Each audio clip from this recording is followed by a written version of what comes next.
Hola, hola. Bon Hello, hello. Where am I? Oh. You are live. Okay. One more second and I'll be bringing Fed in. Okay. Nice. Cool.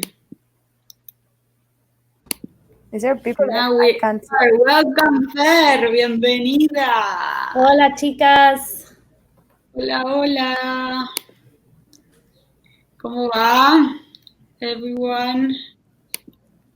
There we go. Oh, we're getting slow. Oh. We're getting in slowly. Oh. Okay. Hi, guys. I don't know if you girls can see the comments. Live comments. Sí, mira, sí, private chat, live comments. Oh, so many people. So many people. Thank you everyone for joining. Gracias por unirse. I'm going to wait a few more minutes and give the introduction to our great friend Fernanda that is joining us from Baja California, our pelagic guru that is joining us today.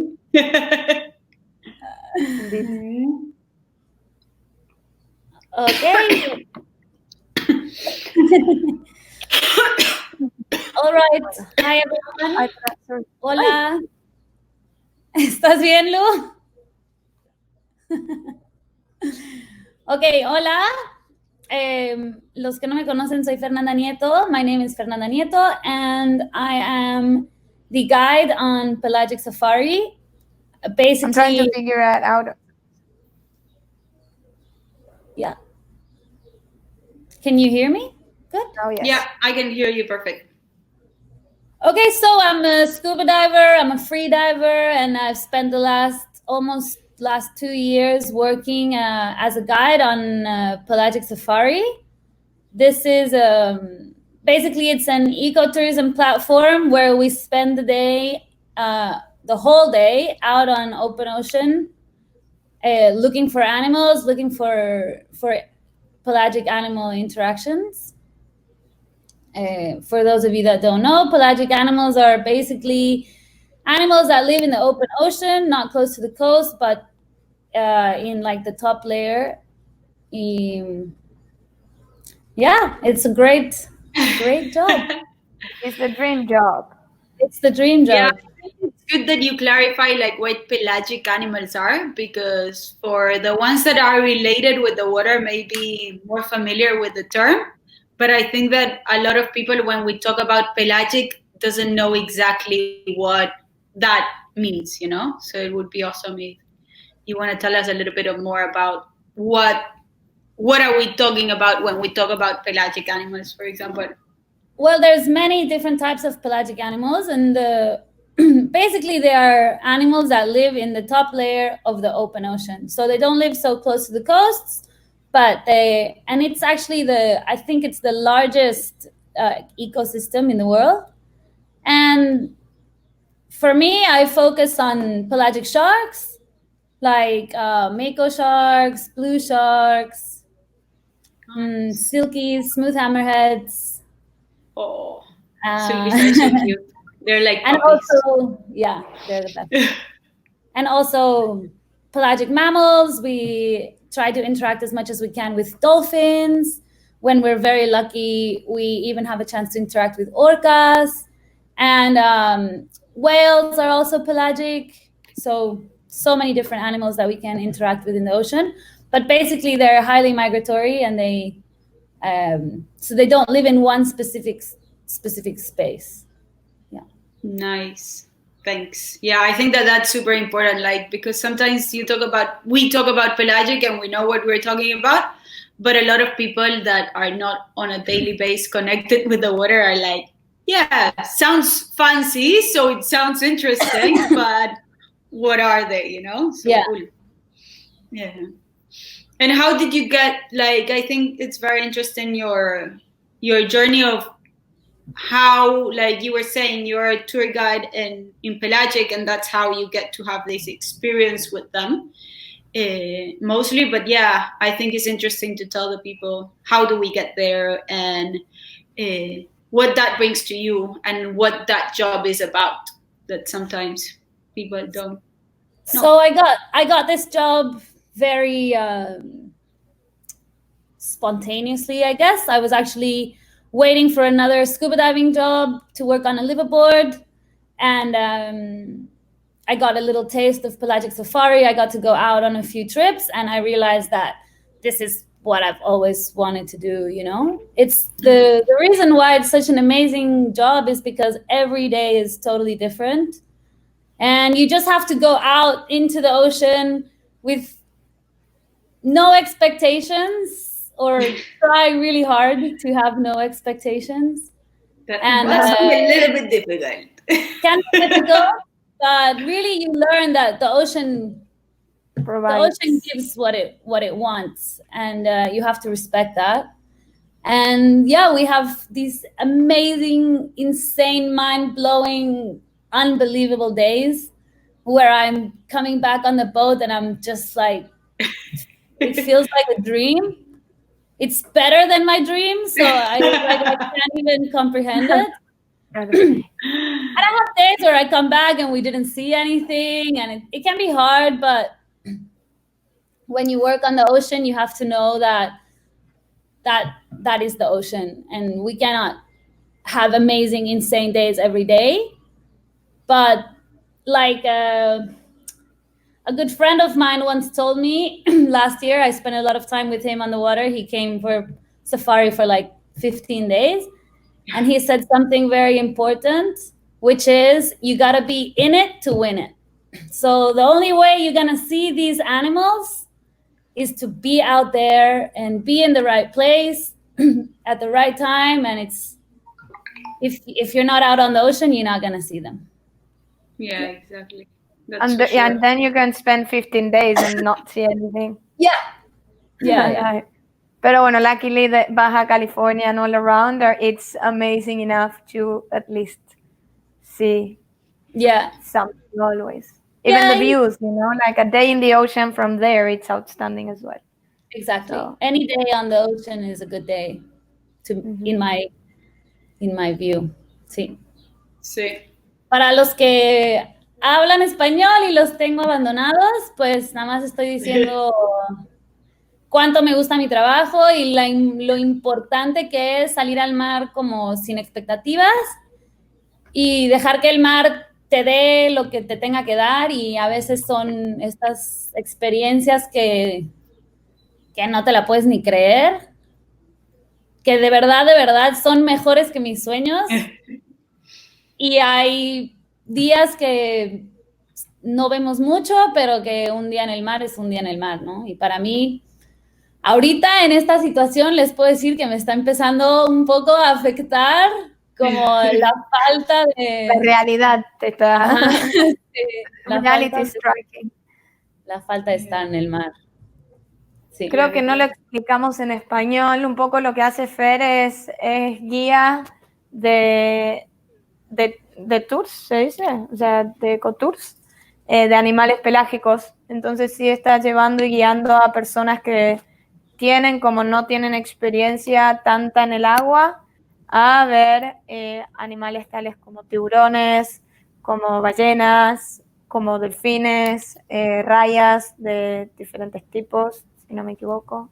Ahí creo que están viendo un poquito de la vida que... A little bit of the life that Fer sees on her daily. Personalmente, I've been in her trip a couple of times. She does have the dream job and she does a very good work. That's why we wanted to invite her today to speak out to the world and share a little bit of that. Así que gracias, Fernanditis, for being here. Un gusto. Y nada, eso. I think, it's really nice what we're bringing in. I was showing a little bit the pictures of Fer. These are pictures Fer has taken during her activities. And I think it's very nice to to hear that approach of what I listen of talking a lot with Fer, and I was listening right now, is that thing of that we need to be patient in the ocean, you know, that you have to be out there to get it. But I think it's very interesting what the ocean teaches about being patient. There's days that you will see them and there are days that not. And dealing with that expectatives of going out, of course, every time that we go out on a tour like this one, we are expecting our maximum best. And these pictures don't happen every day. No. Like, it gives me the anxiety of just thinking about it, you know, of just going out. It's like, I'm just like, I want to go there. So yeah, I can't even like that. Yeah. Sorry. Yeah. So I'm gonna let. Sorry. No. That I was gonna give you the word. Yeah, you're absolutely right. Like patience is something that for those of you that have known me for many years, may know that it maybe was not my strongest point before, and I have definitely learned patience, you know, and just patience and kind of peace, letting things be. And the days that are amazing, be very appreciative of them, and the days that are not, maybe not so much action, also be appreciated of them, you know. And patience is it comes in all the time. It even comes like once we see the animal, once we find an animal, it's not just go, you know. It's not like you saw a whale, you saw dolphins, orca, whatever, even the sharks. We always have to wait, to observe, to see what the animals are doing, to see what behavior they have, to see if it's not only if it's safe for us to enter the water, but also we don't want to like really disturb the animals, you know, and depends what they're doing. So yeah, I know, like sometimes with people, especially with some of the more exciting animals that we have, as soon as we find them, people are, you know, they grab their cameras, they're ready to go, and they get very frustrated with me because I'm like, wait. Yeah, but you're like the one that has to say no to the dream. Yeah. For a second, delay the dream. Yeah, the dream. But if you wait and if you like respect the animals and kind of wait for the right time, then you're gonna have those like perfect, beautiful interactions. You know, if you force it, then sometimes you can scare the animals, or you maybe don't have like such a great interaction. Yeah. Nice. Do you agree? Like, I believe, I don't know, we guide a little bit of the whale sharks, of the sharks, of not so much enthusiastic but still amazing tourists, no? And I always tell people it's a moment, no? It's not that you're gonna spend 30 minutes. If you do, then wow, lucky you. Yeah. But sometimes it's just 5 seconds of jumping into the water and having that, but that will last in your head. It's like it stops time and it lasts 1,000 seconds in your head. Yeah. Whether sometimes it's actually very brief, the interaction that we may have even. No? Yeah, exactly. Sometimes it's like we call it a flyby, which basically means you jump in and the animal, whatever it is, will kind of pass you, and you just get to watch it. And like you said, it's seconds, but it's so incredible, and you get to. A lot of the time, we are a lot smaller, you know, than the animals that we're seeing, so you kind of feel that power, and you have a moment just to kind of everything stops. You're just watching this incredible creature. And I think it's really special, even though sometimes, you know, it's a brief second. Yeah, sometimes, you know, we're on the water, or I'm on the water for about 8 hours a day on my trips, and sometimes we're in the water only like total, if you add it all up together, maybe 4 minutes, you know. So, but those 4 minutes can be life-changing. The happiness will last forever. Yeah. It's a bit different with the sharks that we work with. I absolutely love swimming with the sharks. I think it's really exciting, and they show like this very peaceful.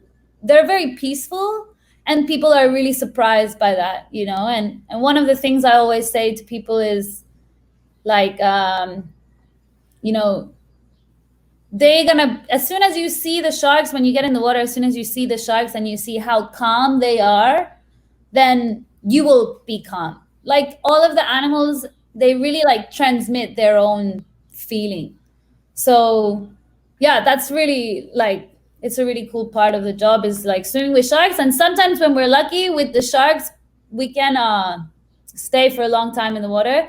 And that's because we do use like chumming, so attracting the sharks to keep them around the boat. We don't feed them, but they are curious, and sometimes they stay for like an hour, which is really nice. But obviously with the mammals, with the bigger animals, they're too smart. They're too smart for chumming. Yeah. Totally. Nice. Yeah, I like, you got me thinking, like, what has been like when you talked about like the animals transmitting that peacefulness or that action or whatever, how they are acting, they transmit you that, you know. Yeah. And you got me thinking, like, what has been your strongest experience, like not as adrenaline necessarily, if not like with the animals, how your strongest encounter. The strongest encounter I've had was the very first time I swam with orcas. And I know I talk a lot about orcas, so it sounds like I see them all the time. I don't. It's super rare and amazing when I do. But the very first time, I remember, actually, there is somebody in the comments here, Linda, and she was there on the very first time I saw orcas. So, hola, Linda. Qué chido que estés conmigo. But yeah, so we saw the orcas, and we're like, I was actually training. I wasn't even like guiding already. It was like my last day of training, I think. We were chumming for sharks. We chummed for like 2.5 hours. Finally, the shark showed up. We had a silky. We got all excited. We started to get ready, and then we got a call. So most of the time when we see orcas, I've probably seen orcas maybe like 18 times. And of those, I thought you were gonna say like 4. Well, of those times, only 3 times I have found them we're in the boat cruising and we found them. No, all the other times have been our friends in the ocean calling us to say, "Aquí están las orcas." We stop everything we're doing and we go. Anyway, and so how do you recognize them? Like, how do you recognize how to find them and like that? Well, there's a massive fin coming out of the water. They have a very particular blow, which is like a very strong and vertical blow, like a dolphin, but bigger, because they are dolphins and they're bigger. No? But so it doesn't look like a whale blow. Actually, all the different ocean mammals have a different blow. When you spend a lot of time in the ocean, you can recognize, I guess. You can start to recognize the different whales or the different mammals from a bit of a distance. But yeah, it's like a very strong vertical blow, and usually they're in a pod, no? So you will see many together. So normally it's like, oh, what was that? Let's go check it out. And then then you see the black dorsal surface, and if you're lucky and there's a male, you will see the huge male. Yeah, it is huge, no?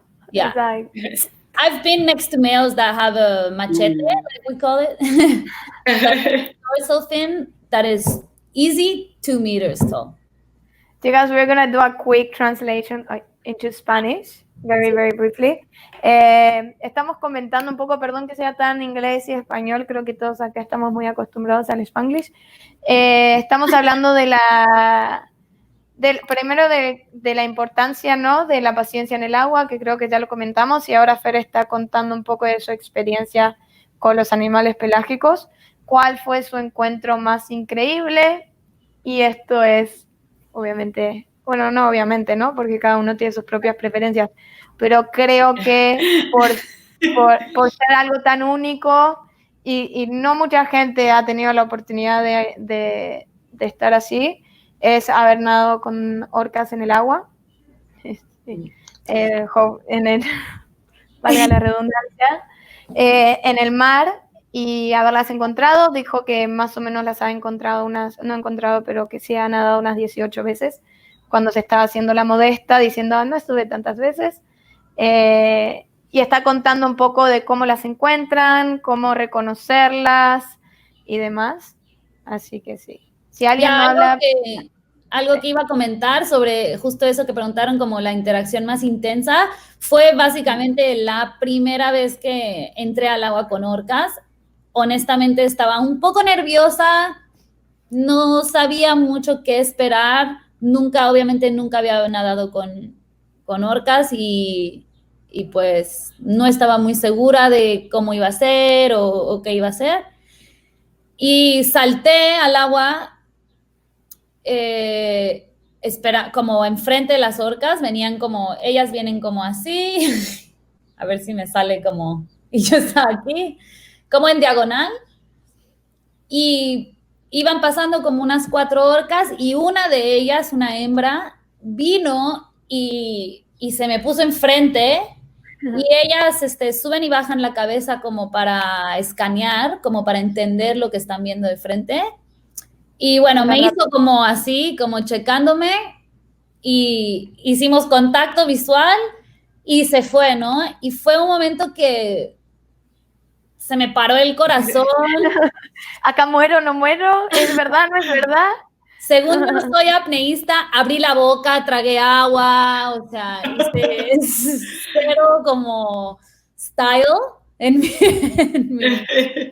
encounter, pero verlas a los ojos, y esto pasa mucho con los mamíferos marinos, como esa inteligencia, esa como comprensión que tienen cuando te voltean a ver, como que dices, este animal knows what's going on, ¿sabes? O sea, este animal entiende lo que está pasando, entiende que soy yo, que no intimido y así, y no sé, como decíamos, probablemente fueron 5 segundos, 10 segundos, pero para mí lo puedo cerrar los ojos y verlo y como si fuera una película, así. Y esa primera vez, la verdad, fue estupendo. Esa sensación es muy loca, ¿no? De estar regresando en el barco y de repente, incluso ya en el barco, decir, ¿eso pasó? ¿Eso pasó? Porque es un sentimiento tan extraño. Sí, sí. You remind it as a movie. Like, I think you always see it like if you would have seen a movie. The first time I went, like, I swam with, actually, I still remember I went cage diving in Cape Town.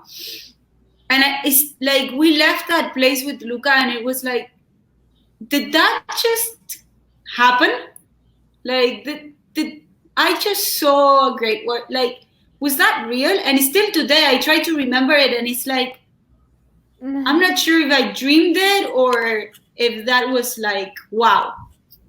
You know? No sabes de dónde sacar la emoción. La emoción es all over y es como, where is it catching it, ¿no? Creo que same. When my first encounter with whales, it was with Fernanda. Thank you. Yeah, I remember that. And it was on my birthday. Yeah. And we were like, okay, I'm just gonna go with low expectations. I remember them being like, you don't have high expectations. I'm like, I don't want to, but whatever happens, happens. Like, I don't know what I want to feel right now. And as we were going out of the harbor, just immediately we started seeing that whales were just there, and we spent the whole day just following whales. I remember that day we jumped with like a pod of like 10 dolphins and maybe 4 whales were behind them. Sí, no, it was, I almost, sí, that was a great day. Visibility. I couldn't believe it. You know, when like I know Fer in that sense remembers it way more vivid because she was way more used to. But suddenly I was like, I didn't know even where to look at because all of a sudden you were swimming with one and then you had one another like coming behind you and I was like, what? Yeah. And I have that feeling, no? But when I still have to do it 1,000 times to actually start being able to assimilate all of that. Yeah. So going with Fernanda is something I recommend 100% for the approach, for the awareness, for everything that you do. Find Fer to go swimming with these animals. I think that by now you've already have the experience, and I want to talk a little bit about that, about how your transition, no, from actually learning all of this until where you're today. That I think you are knowing way more than before, even because every day it's. And what have you learned about all of these pelagic animals that calls your attention so much? I've learned that it's always on their terms, and that's the way it should be, you know. But basically, these animals, like they're in their habitat, they're in their space, they're doing their lives, and we are just there as a visitor. And yeah, you learn to read it, but these things you can't learn it by reading it in a book or studying it, you know. You start to learn to read the behavior, to read if the animal is comfortable, to see, to feel. It's kind of difficult to transmit, but I do think that I've learned a lot about behavior, you know. And I guess you learn as well a lot about yourself in like on the sense of the first experience is not different. It's different to the other one because we actually learn to observe ourselves and how are we behaving towards that situation, which will have an impact on them as well. You know, like as you were saying, like you get transmitted with what they're feeling and how they're behaving, but they will get affected of how you are actually behaving. Absolutely. Like I got very lucky to be with Fer in Baja. We went to Mac Bay at the same time to see the striped marlins, and it's a very isolated place where animals are not used to seeing humans in the water. And the way that you interact and the way that you get into the water and how you are feeling, not only emotionally, but how is your physical behavior? I guess that as well changes a lot the encounter that you can have with the animals. And sometimes people is not that aware of their own like actual actions. And then you go back and you're like, oh yeah, when you do it a second time or a third time, you're like, this was what's happening, you know. And for the ones that maybe have only one opportunity to do that because they booked that one tour that one time, I guess that as a guide, reading the people as well to help them achieve that comfort before they go into the water so that you guys like can have that experience is a hell of a challenge as well. Yeah, I would say I don't want to use the word dealing, but like the people are the people on the trips can be more challenging, you know, than the animals, because everybody comes from a different background, different expectations, and like you said, you know, for some it's unfortunately this type of activity is not cheap, and there's many reasons for that. One of them is because we go out for 8 hours, we have the engine running, like going up, looking. It is an expensive thing, and for some people, full operation. And for some people, it's just one day. It's just one chance, and you have one day to teach those people about the ocean. and impact their lives as well. I guess you do a big impact on them.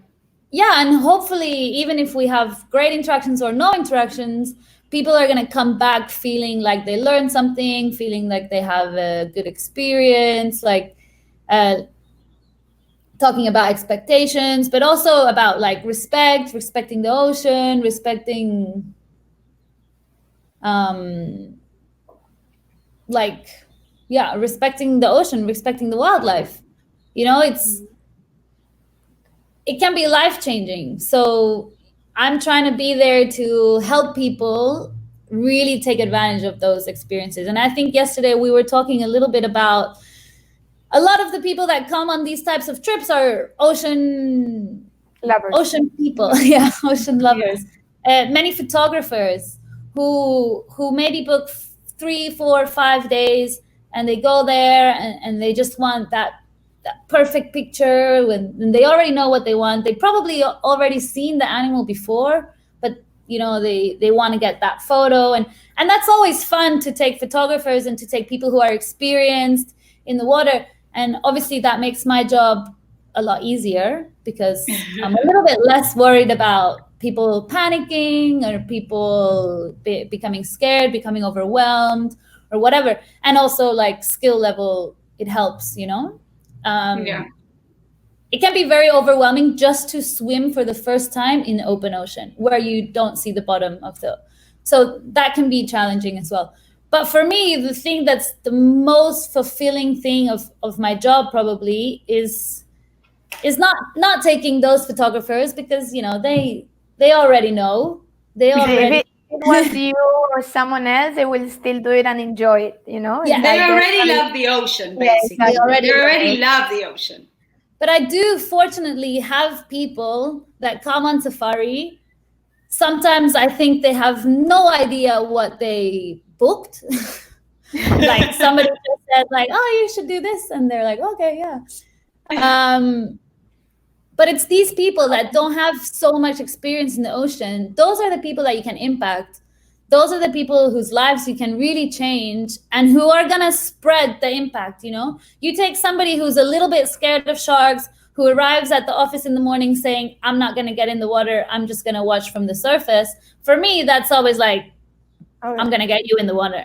Like, I think that's my main goal today. I think that we can resemble or we can reflect that in every aspect of life, that for us that we work in the water and we're impacting on some way on people's lives because they're on holidays, they're looking to have a good time, but as well because we are in a space that not everyone feels as comfortable with freediving, with these encounters with animals, with every little thing that we can do for people that are not that experienced in the water.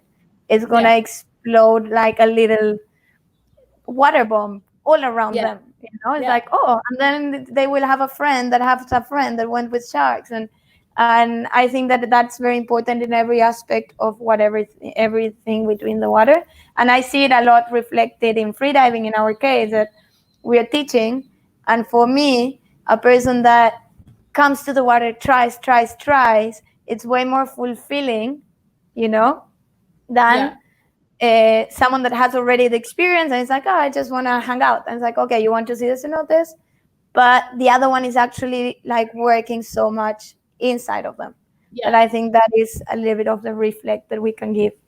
Yeah, I think that we're all like connected in that sense of something I always like to talk about is comfort zones, and people fear water without even knowing that they fear water. Now that you mentioned the being in the blue on their own, it's impressive, like how people, even being on a confined space like a cenote can be, but not being able to see the bottom, already that even a person that is normally super comfortable in the water don't even realize the fear or discomfort that they can be feeling. So it's really interesting. And it's a topic that can go forever. So I'm not going to open it more than that right now. I think the reason why I don't know about you guys, but for me, I was not an ocean child. I didn't grow up next to the ocean.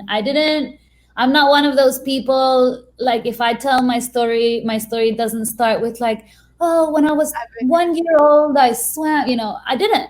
I went to the beach in Acapulco, in Cancun. I swam, I liked it, but I was never super, super comfortable in the water.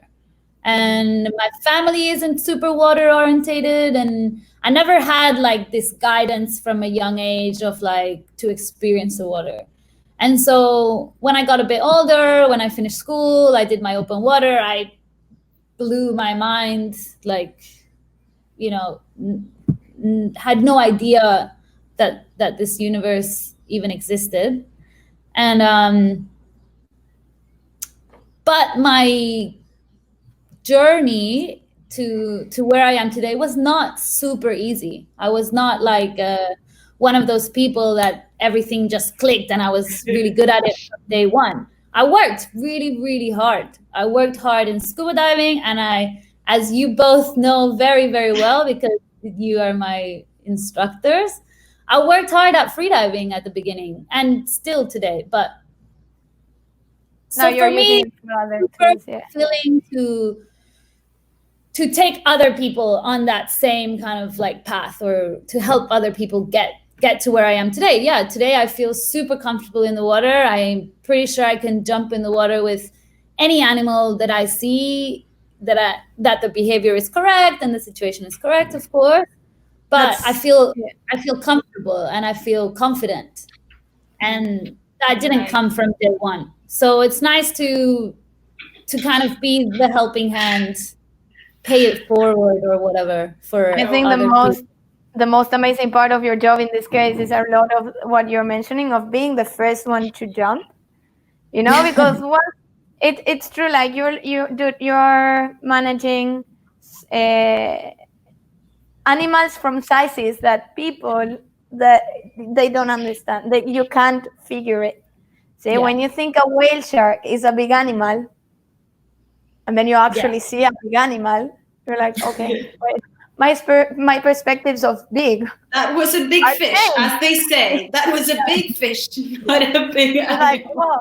So even like with the sharks, with the orcas, being the first one to jump, it hits you out an adrenaline probably, and a self sense of trusting that is bigger. I just get chicken skin of thinking about it, because this is one of my biggest challenges since I've studied in the water. Being the first one, you know, is like jump, and then boom, everything just slows down. Yeah. Wow. So I think that's the most, as you mentioned, like not having a background since, I was diving with my parents with whales since I'm 3 years old. I was living on a boat since I was born. No, like we are city people pretty much. Yeah. While we keep talking, I want to invite everyone that is in the chat right now or listening to us to go ahead and hit any questions that you want for Fer, anything that came up to your mind during this 40 minutes that we've been chatting together. Send us your questions and Fer will be answering them soon. But I just wanted to interrupt just to give you the chance of think about anything that you would love to ask her about this. Yeah, and I'll be posting them now. But sorry, I interrupted you, Cande. No, just saying that if there is someone que si hay alguien que habla español que realmente no haya seguido la conversación o algo, nos avisen. Estamos asumiendo que están todos más o menos entendiendo y no estamos cambiando a español, pero podemos a partir de ahora no repetir todo por ahí, porque si se nos fue por las ramas la emoción, pero sí podemos hacer un poco de Spanglish ahora para las preguntas. I'm going to take advantage. Yeah, we can go answering these questions. And I'm going to start with one that is actually very interesting. It will show up right here now. And it's asking, para los que están en español, lo pueden leer. And for the ones that it is in English, is how to identify an ecotourism company as a tourist, you know, a conscious company. ¿Tú qué le dirías, Fer? Yo creo que empieza un poquito con, o sea, preguntar mucho a la compañía cuando estés haciendo tu reserva o tu investigación sobre sus prácticas y sus ideas y no es tanto lo que te responden, sino cómo te responden, ¿no? Cuando te responden con un poco más de pasión, normalmente las agencias ecoturísticas como la suya y la mía, o sea, a mí me da gusto que la gente pregunte, oye, ¿cuáles son sus prácticas? ¿Cómo respetan a los animales? ¿Sabes? Y creo que por ahí es un buen lugar para empezar. Aparte de que espero que todos entiendan y sepan que ninguna actividad que tenga encuentros con animales en cautiverio, ninguna es ecoturística. Y sí hay mucha como mentira o como, no sé, como mito, si le queremos poner una palabra.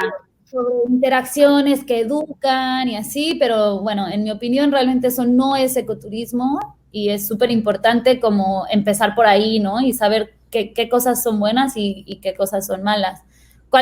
Las empresas ecoturísticas no solo respetan el ambiente en el que trabajan, pero también dan de regreso, educan y pagan un poco hacia ese entorno, ¿no? Nosotros, por ejemplo, limpiezas de mar y educación y cosas así que hacemos que pues es parte del ecoturismo. Cool. Nice. Yeah, Fer was saying basically about ecotourism that the way of identifying the companies, there is what it's called a little bit of greenwash or real green companies, you know? Then it's all about asking a little bit, go a little bit deeper when you want to do your booking, and you will immediately like ask them about like their practices and how they do their interactions. And from a real company, like a real ecotourism company, you probably will find an honest answer that resounds inside you, an honest answer. You won't feel sold about it. And I think that is a difference that you can see sometimes on how it is. And ask what they do. Fer was saying as well, like that real ecotourism companies also try to balance through another side. There is always an impact. So you will see them doing other activities as well that go with it, like beach cleaning or monitoring animals or different things that will help assist on the protection of these animals. And of course, she was saying, and totally agree, nothing that is in captivity is ecotourism. No matter what they say, no matter how you read it, no matter how you want to excuse or find the excuse to do it, anything that is captivity is not ecotourism. Not everything that says eco as well is eco necessary. So then sorry, Kande. No, that in that sense it's very important that you look inside and be like, how do you feel about that, you know, and just be able to recognize up to where it will be. Anyway. So Chris is asking, which is the best month to see orcas? Is there a season? Well, there's no orca season here. The orcas are transient. They're constantly moving around. They have a huge space between where they move, and really there's very little known about the Baja California orcas. So I've seen orcas every month of the year. In every month I've seen them. So it's not like, oh, this month or this month. It can be said, say it in Spanish, yeah. Claro, perdón, la pregunta era en español. Las orcas, no hay una temporada específica. Yo he visto orcas en todos los meses del año y pues las orcas son transientes, se están moviendo en zonas muy amplias. Toda la península de Baja California, incluyendo la costa del Pacífico, Mazatlán, Puerto Vallarta, toda esta zona se ven algunas de las mismas orcas. Pero hay muy poquita información y muy pocos estudios de esta población, pero las orcas se pueden llegar a ver un poco más durante la temporada de ballenas, que es diciembre a abril, y la temporada de móbulas, que es mayo, junio, julio, más o menos. Y eso es solamente porque se las comen. Tanto a las móbulas son como unas rayas pequeñas, de la misma familia que las mantarrayas. Y y también comen pueden llegar a atacar a los ballenatos de las ballenas jorobadas. Y por lo tanto, están ahí. Esas son las móbulas, ajá. Pues se acercan más a la costa y entonces hay más altas probabilidades de verlas, porque las móbulas, por ejemplo, siempre están en la costa cuando están migrando en estos grupos grandes. Fer, y en las orcas que se alimentan ahí, perdón, que le pregunto algo a Snake. No, tranquilo. En las orcas que ven en Baja y en la zona, tengo entendido que diferentes pots de orcas o de especies de orcas, diferente lo que comen, ¿no? Que si... hay orcas que comen solo peces. Exacto. En estas que comen ballenas o rayas, ¿se comen algo específico? En Nueva Zelanda pasa mucho que de las rayas se comen solo el liver, el hígado. ¿Aquí cómo lo ven? En las móbulas se comen la móbula entera. Entera, órale. Y en las ballenas, creo que la lengua y el hígado. Órale. Wow. Siempre van a... Son orcas mexicanas. Comen lo que más energía les da, supongo. Claro. Sí, pero es muy loco, ¿no? La inteligencia de poder elegir y decir, me voy a comer esto. Y les puedes ver en la misma raya o lo que fuere, la mordida de te arranqué el hígado y ya estás. Acá Miguel preguntaba, ¿Did the animals attack someone? Not on my tour. Obviamente son animales salvajes, depredadores, salvajes. Nunca ha habido un ataque, por ejemplo, de las orcas. There's never been an orca attack on humans in the wild. Sharks, the way that we do the shark tourism or the shark interactions is a very safe and controlled way. And fortunately, we have never had any kind of attack of any animal. Or at least I have never had it. Obviously, if you're working with ocean predators, it's something that you need to be super aware of and take the precautions that you need. I think it's a very common question as well, seen with sharks. Everyone that talks about sharks, I guess that orcas brings that killer whale sound into it. Yeah. I can say with something really important is like always take a guide when you're doing this type of activity, because there was an incident last year with a mako shark. But when you're with a guide, my job is not only to show you the animals, of course, it's to look after you and to read the behavior and to be aware, both for people who are new to the water, who are maybe a little bit overwhelmed by everything that's going on, and then the photographers that we were talking about before with a lot of experience. Most of the time, their face is inside their camera and they're not paying attention. So that's why it's really important also to do these types of things with a guide, with a company that can also keep you safe, as well as show you and teach you. I think is a really important part of it. I think that is super important, like as first rule of diving in general, like go with someone that knows the area, that knows what you're doing. None of these animals, as Fer was saying, they're predators, but there's always the unlucky situation. But most of the times when we talk about attack, they're not fatal attacks.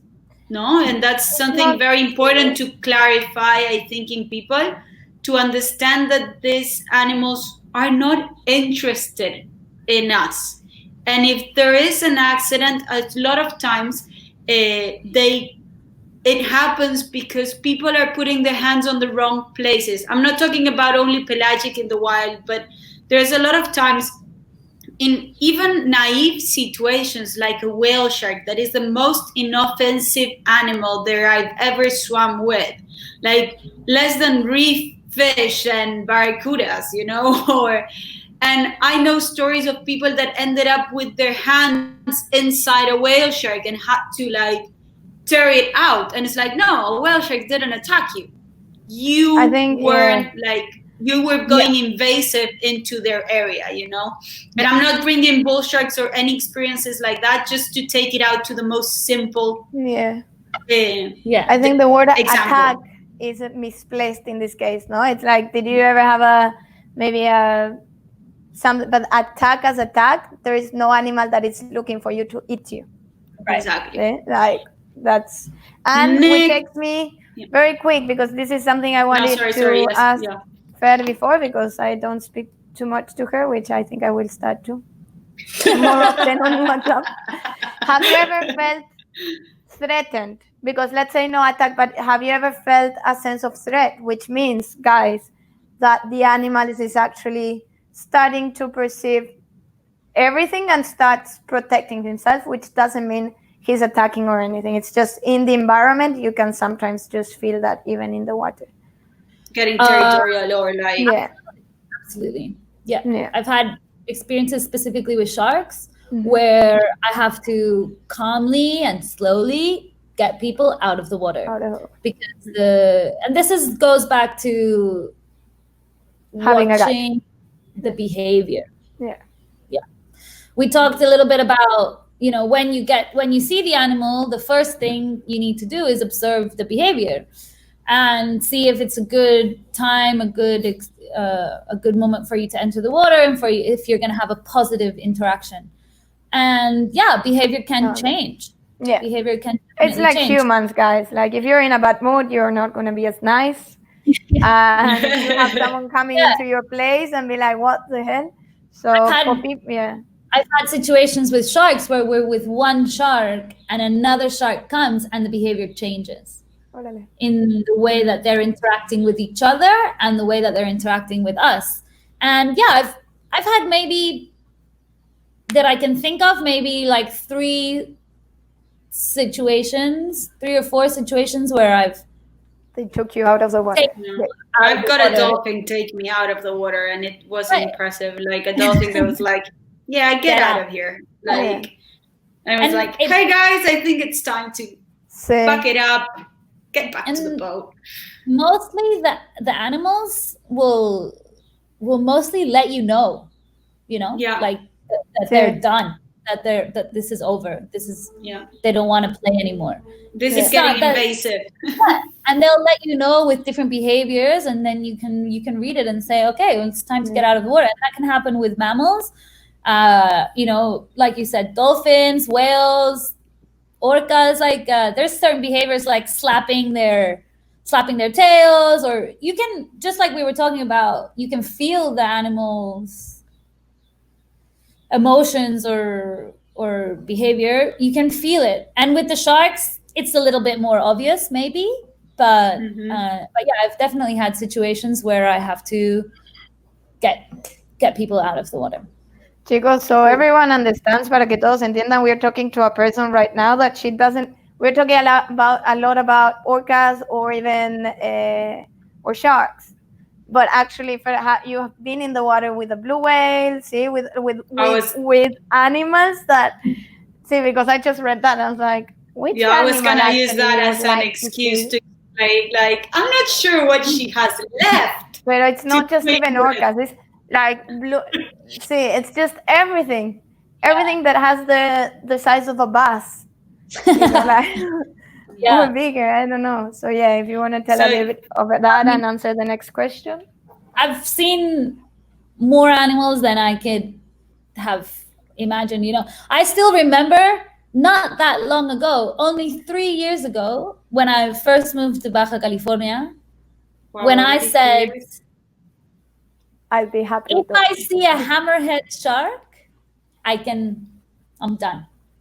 I'm done. What do you say today?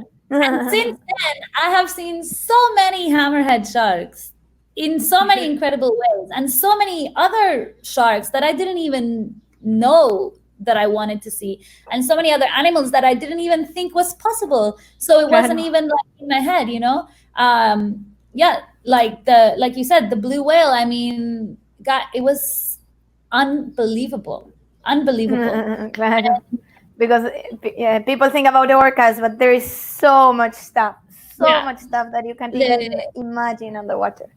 And swimming with the, I mean, I remember, again, you have these little moments that you remember from each interaction. And I remember diving down to the blue whale, and it was moving so slowly, like it wanted us to, I mean, or at least it wasn't bothered by us, because it was just diving down to about 15 meters and then gliding super slow. And I dove down and I reached it at the tail, because obviously they also move a lot faster than you think. So one tail is. And I look at this thing that is huge, and it's just the tail.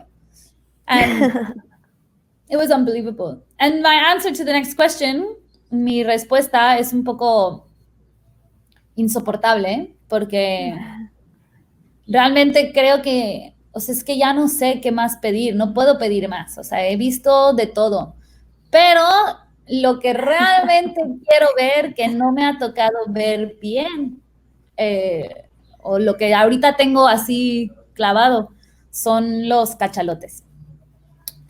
Sperm whale, yeah. But that you've already seen. I have already seen them, and it was one of the most intense experiences of my life. But I would just like to have that opportunity again, because it was really unreal. And you were, again, not every encounter is easy, and sometimes, like, we or I also get overwhelmed or a little bit nervous, you know. So that's kind of what happened with the sperm whales. They have a very, very, very loud vocalization clicking, and they were clicking really loud. My head was like feeling like I was going to explode. It was really like a really overwhelming situation. I was in the water alone, and it was also just like really rough and gray. The visibility wasn't good, and so if I could ask for something to the universe, would be to have the opportunity to see sperm whales again with better conditions. I love that the universe always comes in talks. It's just very important. Sarita, which is missing on this conversation, but she is with us, is asking, like, what is the encounter, en español lo leo, ¿cuál es el encuentro que te ha llevado más paciencia, pero que te ha dado como la satisfacción más grande? I don't even know what to answer, but that's an answer too.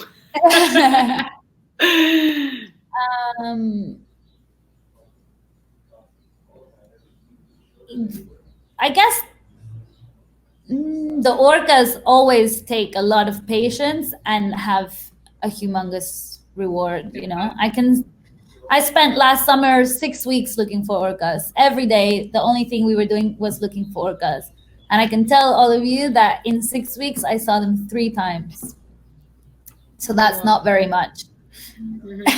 And but those 3 times were, you know, were really, really incredible. Sometimes you have to be patient with people, with other boats, with other, you know, sometimes it's not our ocean. It's not my ocean. It's not anybody's ocean. We have to share. And that can also take a little bit of patience to kind of everybody get on the same page or something. Cool. Mariana is asking, what is the most difficult or frustrating thing that you've found on your job? Lo más difícil es manejar mis expectativas y las expectativas de los demás. Porque, como comenté antes, o sea, tenemos que salir al mar sin expectativas, porque el mar va a dar lo que quiere dar. Y obviamente hay mejores y peores temporadas, dadas las temperaturas del agua, muchas cosas. Pero es difícil salir sin expectativas y como solamente dejar que el mar dé lo que tenga que dar. Y eso, tanto para mí como para la gente que llevo al mar, también puede ser muy difícil. Pero yo, una vez que veo a un animal, el que sea, me da mucha paz, como que siento, ya Aquí vimos están. algo. Sí. Ajá. The ocean already gave us something. Yeah. Y no me frustro con los animales. Si no quieren interactuar, no quieren interactuar. Y eso no me frustra para nada. Lo más difícil somos los humanos. Las personas. I knew that was it. Chicos, sí, las personas. Cristobal is asking, how many days of training or conditioning of diving do you need to go out to the ocean? Yes. You don't need any training. You don't need any condition. I mean, you need to be able to swim. Necesitas saber nadar. Y entre más cómodo estén en el agua y un poquito de experiencia que tengan nadando en el mar, va a ser mejor la interacción porque tú vas a estar más tranquilo. Pero para hacer lo que yo hago, no necesitas tener nada de experiencia. No necesitas ser el mejor buzo del mundo y no necesariamente va a ser la mejor experiencia para... Todo lo que hacemos en la superficie, obviamente si eres apneísta y puedes bajar, qué bueno, pero no siempre hay que bajar. Y de hecho, muchas veces yo tengo que controlar a la gente y decirle, no bajes porque el animal no quiere que bajes. Y a veces hay que respetar eso y quedarnos en la superficie, cosa que cuando más experiencia tienes, más difícil es. Pero realmente no necesitas tener ningún tipo de experiencia o condicionamiento de buceo específicamente. Sí, estar cómodo del agua, saber nadar, saber nadar, básicamente, es importante. Sí. Yeah. I think it goes back, creo que va de vuelta a lo que hablábamos antes de cómo nosotros nos comportamos en el agua, va a afectar la forma en que los animales también nos perciban. Entonces, no necesitas un certificado que te diga eso, sino necesitas una comodidad en el agua y una seguridad en ti mismo en el agua que ayuden a que cuando tú estés en esa situación puedas estar en la misma página que el animal y no crear que los nervios o que esa falta de confort en el agua te juegue en contra. Pero no es que hace falta un entrenamiento específico, como decía Fer. ¿Por qué tenemos? And I think that with that you just answered what Max is... Ay, perdón, te interrumpí. No, why are we having a translation? Yeah. ¿Qué? ¿No? No entendí. I'll say it in English. What I was saying before, which goes back to the same question now, is you don't need to have any kind of specific diving or freediving experience to go out there and to experience this wildlife. Having swimming skills and being comfortable in the water is obviously going to be important, but you don't need to be a free diver and you don't need to be a scuba diver to have these interactions. This is anybody can go and do this, and if you have an open mind and patience, like we talked about, you can have some really incredible interactions. You don't need to be any kind of expert. And sometimes that sometimes this is going to be the key for you to start any activities in the water afterwards with a very high expectation, but I think everybody in the world should learn to freedive, if you ask me personally. No, I think it makes you better on land, it makes you better in the water, you have more respect for the ocean, you learn about yourself, about your body. yeah, I think that's great, but it's not completely necessary. And for how deep we are diving down, again, it's mainly on the surface. Yeah, sometimes we can free dive down and it can be helpful, but sometimes free diving is not a good idea, and sometimes free diving is not necessary. With the mobula, for example, everybody loves to free dive down and the mobulas disappear. Or if we're in deeper water, you dive down and the mobulas are gonna go deeper and deeper, and the more you dive, the less you see them. So sometimes the calmer you are and the more you stay on the surface, the better it's going to be for you, for the animal, for everyone. There's not always a need to free dive down as much as we free divers want to. Yeah. Let's add note to that sometimes first in personal experience that you dive down 15 meters in the middle of the blue and you don't know where up down is, so safety wise is very important to have that in mind. You're gonna have your heart rate at a speed that you've never in your life are gonna have it, probably. So there is a lot of bases that we free divers, we're like, we are free divers, 100% we're gonna be more comfortable on the surface, we're gonna swim faster, we're gonna be able to dive down, at least not to create so much drag. But such a thing as diving down, it's not always the smartest decision, because once you dove down, the whales or whatever, it's past. So maybe sometimes enjoying that, like use your tools as a free diver to enjoy that moment, but not diving deep or whatever. No? Yeah. In my experience, no, I've been down just trying to dive down because a whale went down and I could hear singing and shaking, like the more vibrations, and it freaks me out. Like imagine this 15-20 meters of like suddenly a massive whale coming up again. So yeah. Cool. So guys, I think that if anyone has any other questions, I think we have Miguel asked, when is the striped marlin season?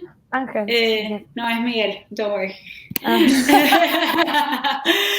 When is the striped marlin season? And that's, if I'm not wrong, between ends of September to ends of November. Yeah, Kindish. more October, but yeah, that's the best. You can contact Amancay for striped marlin coming tour. in. Yeah, last week of October. Again, one of the most amazing displays of animal behavior you will ever have the chance to see. It's really, really something incredible. Yeah, it is mind-blowing. Like it's like mind-blowing. I have no words to still describe that trip. It's impossible to get it going. And then there were a few questions like Anna was asking, how are they measuring the impact? Environmental impact. I think that chat as well can open into ecotourism big time, and I think we should open that for a next live chat about ecotourism and actually Baja as being such a like marine protected area in a lot of senses, and everything that Baja is doing. No, there is a lot to, I think, that can open to that chat, and we've been like taking an hour and 15 minutes already. So we were talking about 30 minutes 45, and I think we could just still go for 2 hours. It's not hard for us to talk, apparently. So to remind everyone, Fernanda is in Baja California and Cabo San Lucas, guiding Pelagic Safaris over there. Yeah, contact Fer, as you can see, Fernanda Nieto on Instagram. You can contact us if you want to go to Baja, and we'll contact you with her, of course. But thank you, Fer, so much. Like, it was awesome. And as Candace saying, like, we could keep talking, and that's what Surface Interval with Amancay and friends is about. So I think that's the problem. We're all friends, and chats could go forever. But and we're not even drinking. Yeah. Imagine. And thank you everyone that has been online since we connected. Like, we've had a lot of people live today with us, and we appreciate immensely, like joining us. We're having, next one is on Monday, and we're going to be doing a workshop. This time we'll make you work a little bit more for the ones that want to participate, or you can just listen, about breathing and relaxation on freediving, which comes hand in hand with the activity that we were talking about, being comfortable in the water, the breathing and relaxation, and with what we are all living right now as well. And what with Fernanda mentioned before, Fernanda, and what with Fer mentioned before about that freediving is good for land. Yeah. Because at first we start on land and then we make it into the water. But so yeah, I think join us on the breathing, join us on everything that we're going to be doing, because it is going to still be as interesting, maybe not as diving with orcas, but very fulfilling and engaging. So thank you. Gracias, Fer. Thank you very, very, very much. And we love you so love much. You love you. Thank you, people. See you next time. And with this family of orcas, we're going to leave you there. Like 6. This picture is Fer taking, just leave with that image of a pot of mom and baby orcas swimming. That's like, which number of encounter was this one? This was thank you very much. Last year. And take care, everyone. Thank you. Hope you enjoyed it, guys. Bye everyone.